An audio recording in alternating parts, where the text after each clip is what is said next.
Hi folks, I'm making some more end grain cutting boards with the same pattern I had before. I have some tiger wood is the dark wood here, which is quite hard, and then I do have oak. And so I'm making 8 boards. There's 5 of them glued up.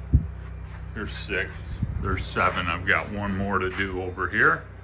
I picked up this Benchtop board flattening jig from Rockler, and I gotta say, so far I'm impressed. You know, there's a little bit of plastic and stuff, but it's really well made. And it's $199. I'm a member of the Oregon Woodworkers Guild and got $21 off and picked it up for $179, so I'm pretty happy about that. It has this router that I have, this Porter cable 1/2-inch chuck on it. It's not Porter cable, it's a skill. Works great. So they have a adapter plate. There's a plastic adapter plate down in here that is compatible with all major brands: DeWalt, Bosch, Porter cable, Skill, which is what I have, and a Festool.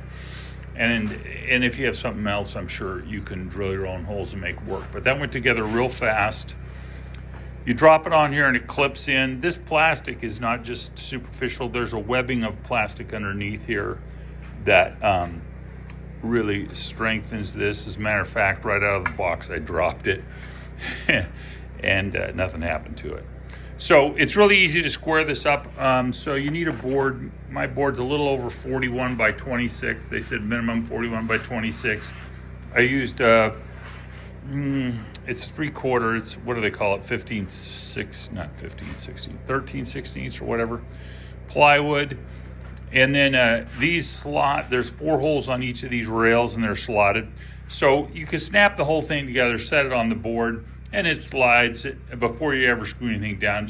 And you go, okay, get it centered, get approximately centered on both directions. If this rail isn't within a 1/16 or whatever of that rail left to right, it doesn't make any difference. The main thing is the distance between the 2 rails.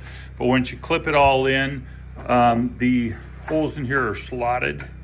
So you can do is you just start them and don't cinch them down, and then run it back and forth and see that it moves nicely and smoothly back and forth. And then as it does, I start to cinch them down in each position, double checking them, and then loosen if it's a little tight in a section, and you could tighten it back down then.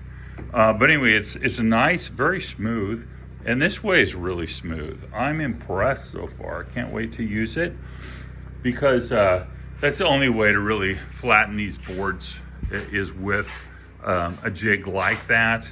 I did try it at the really nice planer that we have at Oregon Woodworkers Guild, but what it did is at the end, because running vertical grain into a planer is not a good idea, but it is doable if you take it slow. But I ran this in and it broke out the last piece.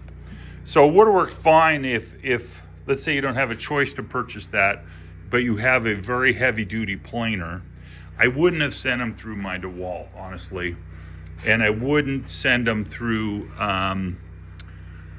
a bladed planer. You want to send them through one with a helical head, as opposed to a straight blade. So you're not tearing all at once. And I'm sure you understand that concept. But at any rate,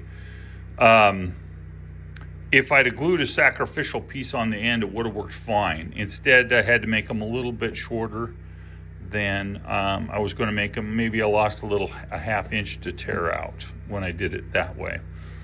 But a cleaner way to do it is to use a flattening jig like this. And then I purchased a 1.5 inch jig that's made for this.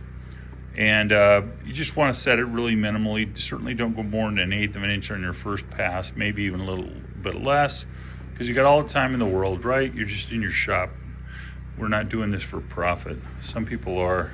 I don't see how they make it work. But anyway, so a good investment at $179. There's all kinds of them out there. I love this one for the simplicity of it. I'm going to show you how this clips out.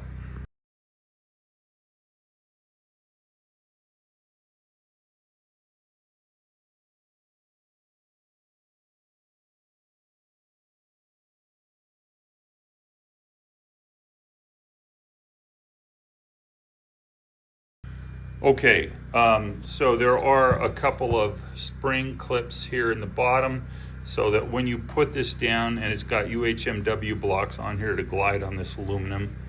But anyway, it snaps in, which is good because you don't want it pulling up for any reason. But you can see the reinforcement of the plastic in this.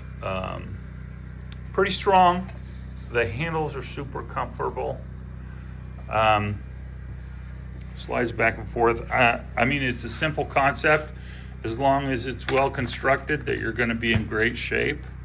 And so I'll drop this on there, and then you could hear it click in there.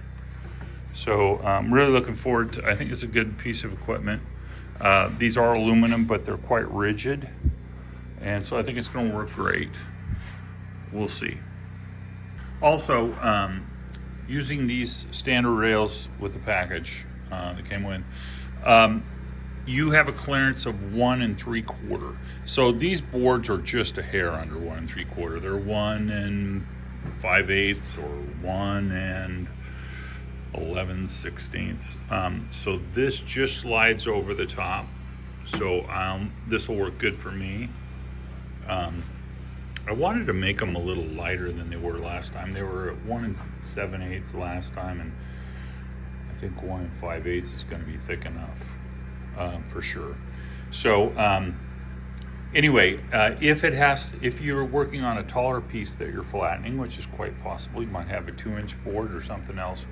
You just have to space these rails up with some kind of a shim them up. Whatever amount. Now, if you got to be a 3/4 inch taller, you can put another 3/4 inch piece of plywood. And so you could set up a couple of different boards based on what it is you're going to do. Obviously, once I don't think I'll be doing boards any thicker than 1 3/4 for sure. So this will work good for me. And then this is just a jig. I can drill a couple holes in it and hang it on the wall, and whenever I feel like I'm in the mood to make some more of these boards, I'll be all set up.